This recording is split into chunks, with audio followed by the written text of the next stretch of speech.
Nagbabalik ang PTV Balita ngayon. Humigit pa sa doble ang nararanasang force outage ng mga power plant ngayong Abril kumpara sa mga nagdaang 4 na taon. Ayon kay Department of Energy Electric Power Industry Management Bureau Executive Director Irma Exconde, sa nagdaang 4 na taon umaabot lang sa 700 megawatts ang nababawas noon sa supply ng kuryente sa bansa dahil sa mga forced outage. Pero ngayon tumaas na ito sa 1,811 megawatts.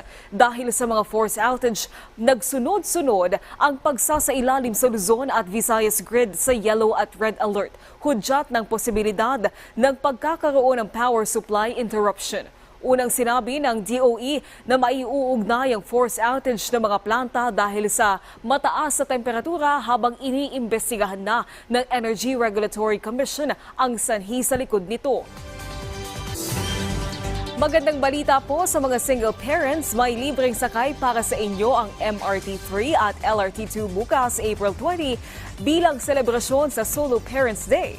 Sa abiso ng MRT3 at LRT2, libre ang sakay magmula alas 7 hanggang alas 9 ng umaga at alas 5 hanggang alas 7 ng gabi. Kailangan lamang ipakita ang kanilang valid Solo Parents ID o Solo Parent Certificate. Sa magkahiwalay na pahayag ni na MRT3 Officer in Charge at Assistant Secretary Georgette Aquino at LRTA Administrator Attorney Hernando Cabrera, bahagi ito ng kanilang pagpapasalamat at paghanga sa mga sakripisyo ng solo parents. Samantala, alamin natin ang ibang balita sa PTV Davao mula kay Julius Bacot. Mayong adlaw, tungod sa pagkapwesto isip second placer sa Davao City sa baguhay lamang nga natapos nga Tourism Champions Challenge sa Department of Tourism unod sa ilang gisugyot nga tourism project proposal ang pagpalambo sa Kadayawan Tribal Village dahil sa Magsaysay Park ning syudad. Sumala pa sa Davao City Tourism Operations Office ana sa 20 million pesos ang igahin nga pondo nga mausab ang grant nga madawat isip premyo sa maong kompetisyon. Nakita sa mong buhatan ang kamihinungdanon sa pagpreserba sa kultura sa 11 ka mga tribo sa Davao City. Busa kini ang nahimo nilang proyekto. Target karon sa CTOO nga masugdan ang mong pagpalambo sa Kadayawan Village nga nahimutang da sa Magsaysay Park ning Dakbayan karong tuiga.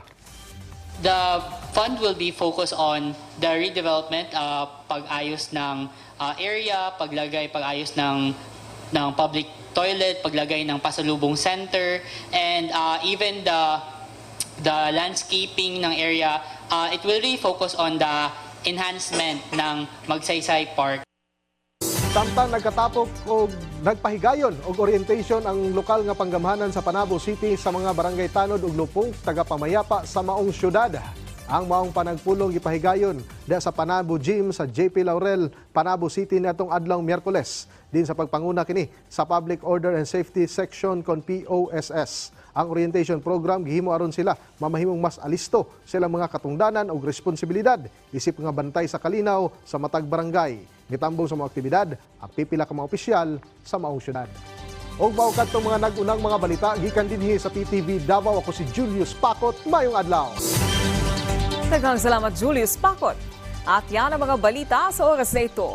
Para sa iba pang update, i-follow at i-like kami sa aming social media sites sa @PTVPH.